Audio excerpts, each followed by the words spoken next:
성경은 하나님께서 자신의 기쁘신 뜻을 따라 만물을 지으셨다고 가르칩니다. 만물의 목적은 하나님을 기쁘시게 해드리는 것입니다. 즉, 인간의 최고의 목적은 바로 하나님을 예배하는 것입니다. 인간은 하나님의 사랑을 한 몸에 받은 존재입니다. 아기가 태어나면 아기의 아버지는 아기의 얼굴을 유심히 살핍니다. 자기를 닮았는지 확인하기 위해서입니다. 이처럼 하나님은 인간에게서 나타나는 하나님 자신의 모습을 기뻐하십니다. 인간이라는 거울 속에서 자신의 영광이 빛나는 것을 보시는 것이야말로 하나님의 창조의 목적입니다. 당신은 오직 일하기 위해서나 정신을 수양하여 교양 있는 말투로 말하기 위해서 창조된 것이 아닙니다.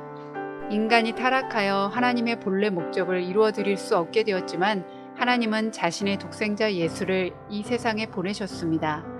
독생자를 보내신 것이 단지 사람들을 지옥에서 구해내려는 의도 때문만은 아닙니다. 더 큰 의도는 하나님의 창조 목적을 성취하기 위함입니다. 우리는 예배를 위해 태어났고 예배를 위해 거듭났습니다.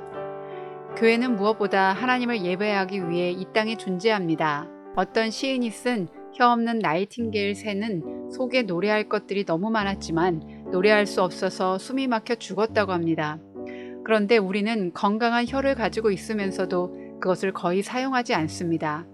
그 어떤 피조물도 갖지 못한 하프를 가지고 있으면서도 그것을 거의 연주하지 않으며 연주한다고 해도 아주 형편없이 연주합니다.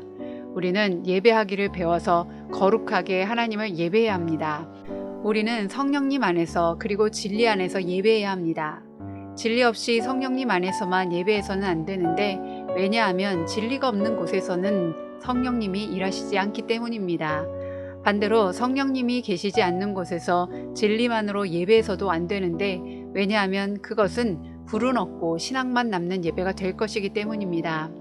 따라서 우리는 성령님과 진리 안에서 예배해야 합니다.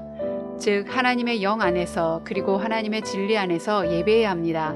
하나님의 진리를 믿고 그것에 순종하는 사람이 성령으로 충만하면 자신의 지극히 작은 속삭임까지도 예배가 될 것입니다.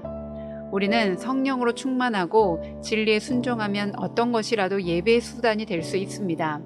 그러나 우리가 성령 충만하지도 않고 진리에 순종하지도 않는다면 우리가 드리는 소위 예배라는 것은 실상은 전혀 예배가 아닙니다. 분명히 말하지만 그리스도인은 성령과 진리 안에서 하나님을 예배해야 합니다. 성령님은 사치품 같은 분이 아닙니다. 그분은 우리에게 반드시 필요한 분이십니다. 우리는 믿고 순종하는 가운데 성령님을 알고 뜨겁게 사모해야 합니다. 이것은 선택사항이 아니라 필수사항입니다. 성령님이 임하시지 않는 예배는 참된 예배가 아니라는 것을 명심해야 합니다. 하나님은 모든 예배를 다 받으시는 것이 아닙니다. 점잖고 교양 있는 사람들이 모여서 예배 드린다고 해도 그들의 예배 중에는 하나님께서 받지 않으시는 예배가 많습니다. 그리고 하나님께서 받아들이지 않으시는 종교적 체험도 많습니다. 종교인들의 모임에서 따뜻한 인간관계가 느껴지고 엄숙한 오르간 소리와 아름다운 찬송가가 울려 퍼진다 할지라도 진리와 성령님이 없으면 참된 예배도 없는 것입니다. 성령님을 거부한다면 우리는 스스로 눈을 감고 어둠 가운데 헤매다가 결국 길을 잃고 말 것입니다. 성경을 마음대로 읽을 수 있고 진리가 날마다 선포되는 복된 시대에 사는 우리는 성령님을 거부하는 죄에 빠져서는 안 될 것입니다. 감사합니다.